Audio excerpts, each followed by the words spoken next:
At 0347 hours, in the middle of the Persian Gulf, the USS Abraham Lincoln sat steady in open water. A 100,000-ton aircraft carrier, surrounded by destroyers and cruisers, operating as part of a powerful strike group.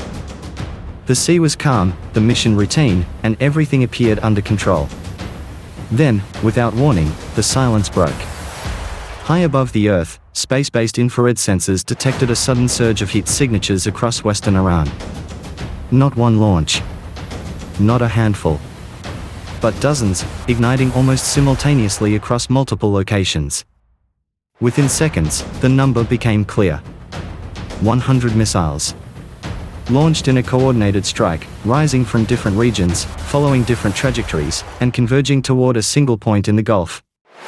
Their target, the USS Abraham Lincoln. This was not a warning shot. This was not a test.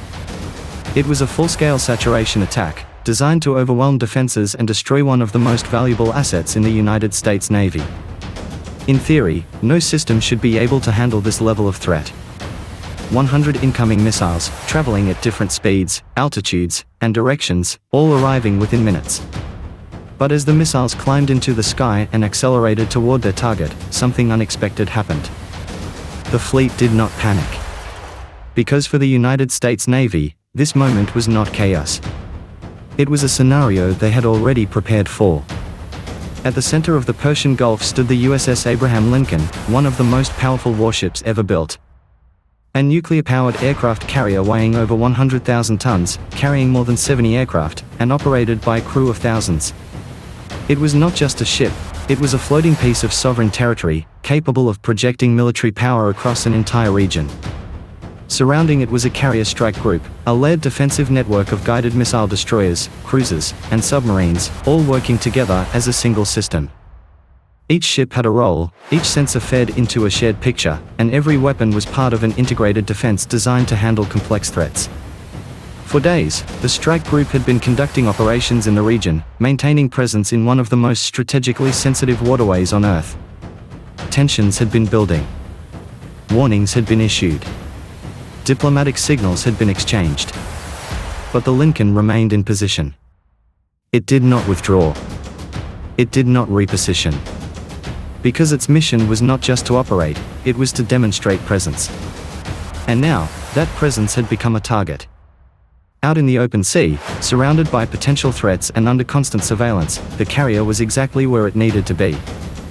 But in that moment, as dozens of missiles rose into the sky, one reality became clear. This was no longer a standoff. It was a direct challenge. This was not a random strike. It was a carefully coordinated attack designed to push the limits of modern naval defense. Iran had launched a multi-layered missile barrage, combining different types of weapons into a single, synchronized assault. Ballistic missiles climbed rapidly into the upper atmosphere, traveling at extreme speeds and descending toward their target in steep, high-energy trajectories. At the same time, cruise missiles moved at lower altitudes, hugging the terrain and the surface of the sea, making them harder to detect and track. Alongside them were anti-ship missiles, specifically engineered to target moving naval vessels, capable of adjusting their path during the final phase of flight. Each type of missile operated differently. Each moved at a different speed. Each approached from a different direction.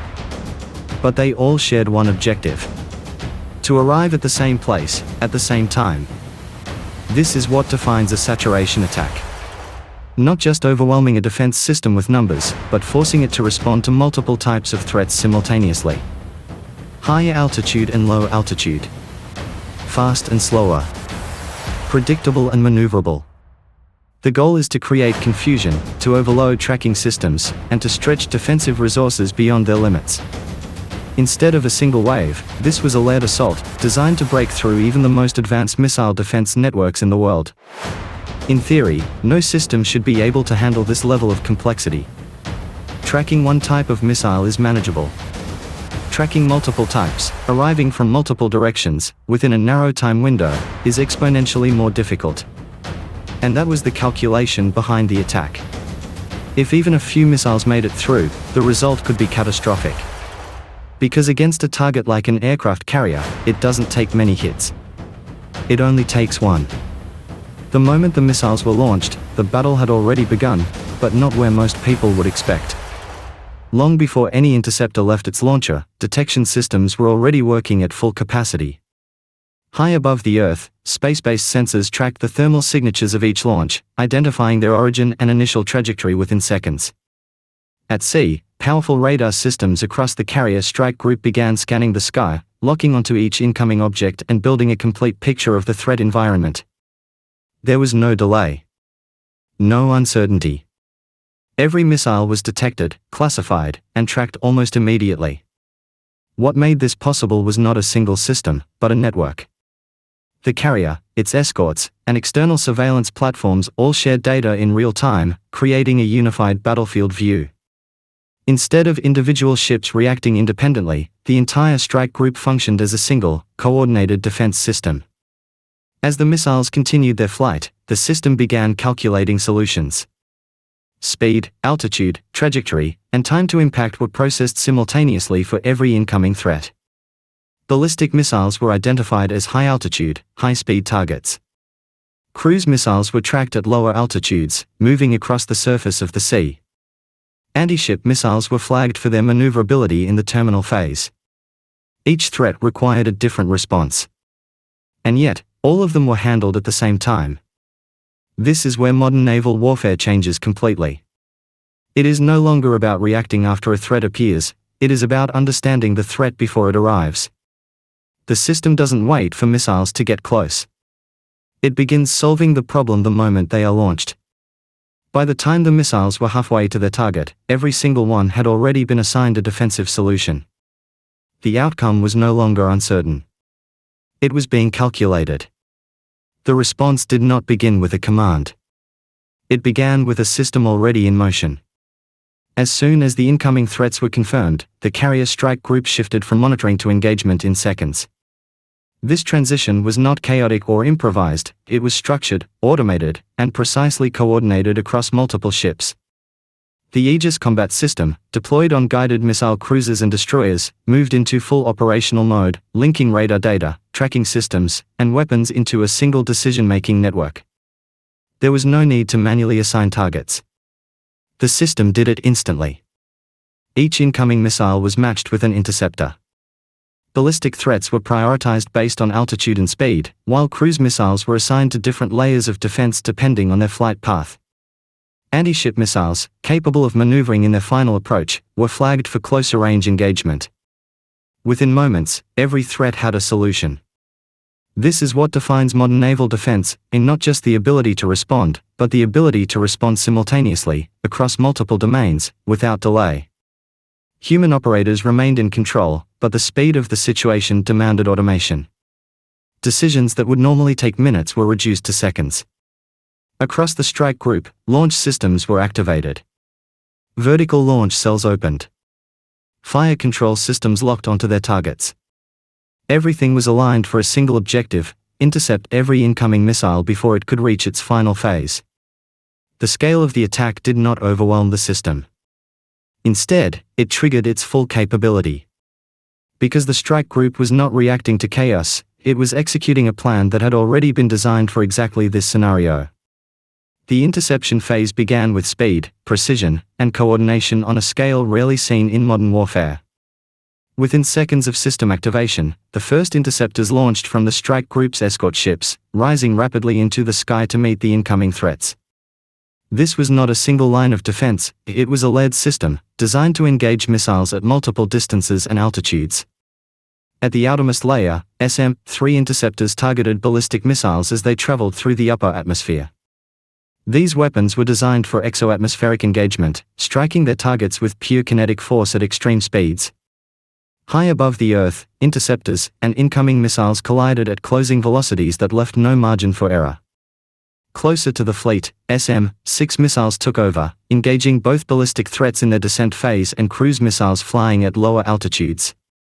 These interceptors were highly versatile, capable of adjusting mid-flight and tracking fast-moving targets across complex trajectories. As the engagement moved inward, additional systems stood ready. Evolved Sea Sparrow missiles covered the inner defensive layer, prepared to intercept any threats that slipped through the outer zones. Every layer overlapped with the next, ensuring that no single point of failure could compromise the defense. What made this phase remarkable was not just the number of intercepts, but the coordination behind them. Multiple ships fired simultaneously, sharing targeting data in real time, ensuring that each interceptor had the highest probability of success. There was no duplication, no wasted effort, just calculated precision. Missile after missile was destroyed before it could approach its target. High-altitude, mid-range, and low-altitude threats were all engaged in sequence, each layer performing exactly as intended. The system did not collapse under pressure. It performed exactly as it was designed to do. Within minutes, the engagement was over. What had begun as one of the largest missile barrages ever directed at a naval force was reduced to a series of controlled intercepts, executed with precision across every layer of defense. One by one, the incoming missiles were eliminated, some high above the atmosphere, others at mid-altitude, and the rest before they could even approach the fleet. The numbers told the story clearly. 100 missiles launched. 100 missiles destroyed. No impacts. No damage. No casualties. Not a single projectile made it through the defensive perimeter. The inner defense systems, designed as the final safeguard, were never even activated. Close-in weapons systems remained silent. Emergency protocols were never required. The outer and middle layers had absorbed the entire attack before it could escalate further. And at the center of it all, the USS Abraham Lincoln remained unchanged. It did not maneuver to evade. It did not accelerate. It did not suspend operations. Flight activity on the deck continued as scheduled. Aircraft launched and recovered as if nothing had occurred. From the perspective of the carrier itself, the attack never reached a stage where it posed a direct threat. This was not luck. It was the result of a system functioning exactly as intended. The scale of the attack had been significant, designed to overwhelm even the most advanced defenses. But instead of creating chaos, it revealed something else entirely: the ability of a modern carrier strike group to manage complexity, absorb pressure, and maintain control under extreme conditions. In the end, the outcome was not just a successful defense. It was a complete denial of the attack itself. But the interception was only half the story. The real message came after the sky had already been cleared. Within minutes of the final intercept, the response was set in motion. This was not a spontaneous decision or an emotional reaction, it had been prepared in advance, planned for exactly this scenario. As soon as the scale and origin of the attack were confirmed, authorization moved through the chain of command with speed and clarity. The order was simple. Respond immediately. Respond decisively. Across the strike group, systems shifted once again, this time from defense to offense. Target lists were already established, based on intelligence gathered long before the missiles were ever launched. Launch sites, radar installations, command centers, and supporting infrastructure had all been mapped, tracked, and prioritized. The goal was not proportional retaliation. It was to remove the threat entirely. From the decks of destroyers and cruisers, vertical launch systems opened once more, this time sending cruise missiles toward land-based targets. At the same time, long-range strike assets beyond the horizon were already moving into position, coordinated through the same network that had just managed the defense. This was a continuation of the same system. Detection, tracking, decision, execution. Only now, the direction had changed. Instead of waiting for the next attack, the strike group moved to ensure there wouldn't be one. Every action was calculated, every target selected with purpose. The objective was not just to respond, but to reshape the battlefield, to eliminate the capability that made the attack possible in the first place. Because in modern warfare, defense alone is never the end of the engagement. It is only the beginning of the response. The impact of the counterstrike unfolded with the same precision as the defense that came before it.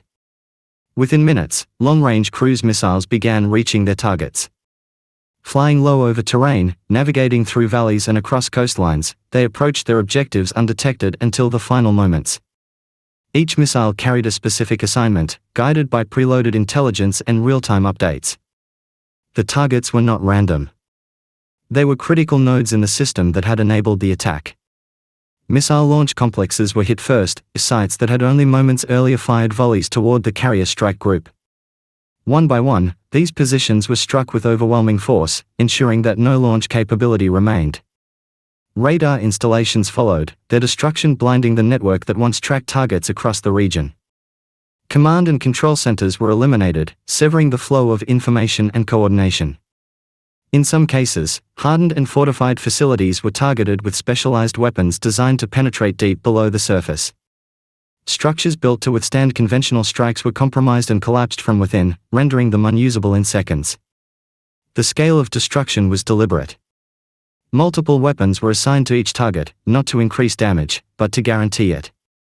Redundancy ensured that even if one strike failed, others would succeed. There was no margin for recovery, no opportunity to restore operations quickly. Within a short window of time, the battlefield had changed completely. Infrastructure that had taken years to develop was neutralized in minutes.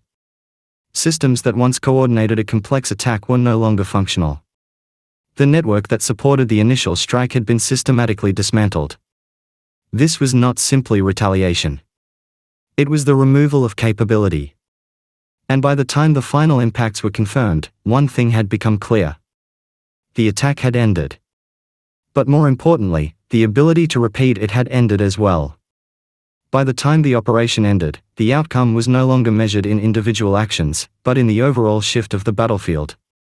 What began as a large-scale missile strike had concluded with a complete reversal of advantage. The attacking force had committed significant resources in a single coordinated effort, aiming to overwhelm a high-value target. Yet within a short period of time, that effort resulted in no measurable success. No damage was inflicted. No objective was achieved. Instead, the response reshaped the situation entirely. Key military infrastructure had been eliminated. Launch sites, radar systems, and command networks were no longer operational. The systems that once supported offensive capability had been disrupted or destroyed, reducing the ability to conduct further strikes in the immediate future. The contrast was clear. One side had executed a full-scale attack and achieved nothing. The other had defended successfully and then removed the conditions that made the attack possible. This was not simply a tactical victory. It was a demonstration of how modern warfare operates at a systemic level. Success is no longer defined by a single strike or a single engagement. It is defined by the ability to integrate detection, defense, and response into a continuous process. The side that can move faster through that process, identifying threats, neutralizing them, and then acting decisively, it gains control over the outcome. In this case, that control was absolute. The engagement did not escalate further. There was no immediate follow-up attack, no continuation of the confrontation at the same intensity. The environment had changed too significantly. And that was the final result. Not just survival. Not just retaliation. But the re-establishment of dominance through a system that functioned exactly as intended.